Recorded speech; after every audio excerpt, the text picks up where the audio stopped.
Today we're going to talk about feedback mechanisms in plants, and the goal of this video is to explain how the regulation of water levels help maintain essential life processes in plants. So first, let's ask this question. Why is water balance important for plants?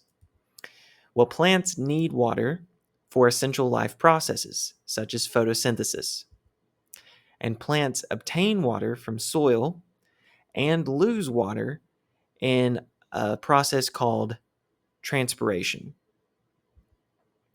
Now, this provides plants with a constant supply of water. It also helps cool the plant by evaporative water loss, and it helps the plant take up nutrients from the soil. So, maintaining these water levels is essential for plants to do photosynthesis, and an important part of this is transpiration. That's where the water in the plant evaporates and is lost. And transpiration does these three things for the plant. It helps cool the plant down, it helps the plant keep a constant supply of water, and helps the plant take up nutrients from the soil.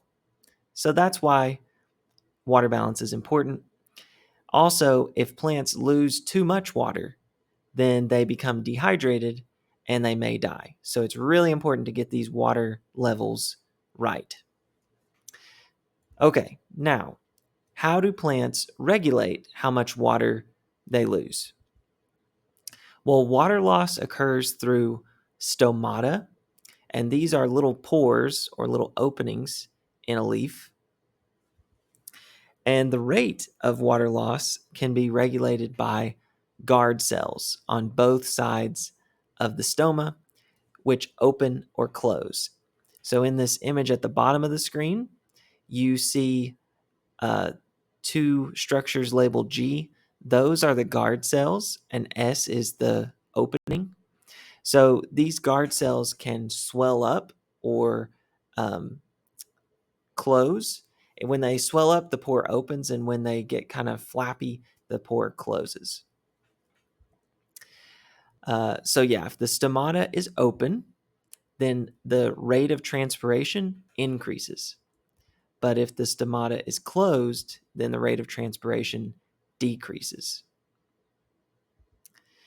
All right, so now let's look at how this feedback mechanism with the stomata and water loss works. So let's say the plant contains too much water. So I'm looking at the bottom of this image. If the plant contains too much water, then the guard cells will open. And once those guard cells open, water can evaporate from the leaves. So that's what you see coming out of this opening here. This is water evaporating from the leaf. That is going to lower the water level that remains in the plant. And so if you started out with too much water, this process will lower the water in the plant, restoring the water level back to normal. Now let's consider the opposite case. So instead of the plant having too much water, now let's say it has too little water. If plants contain too little water, then the guard cells close. And once the guard cells close, the water will not evaporate from the leaves, and that will help prevent further loss of water. So to sum up, you've seen how plants help maintain a balanced water level.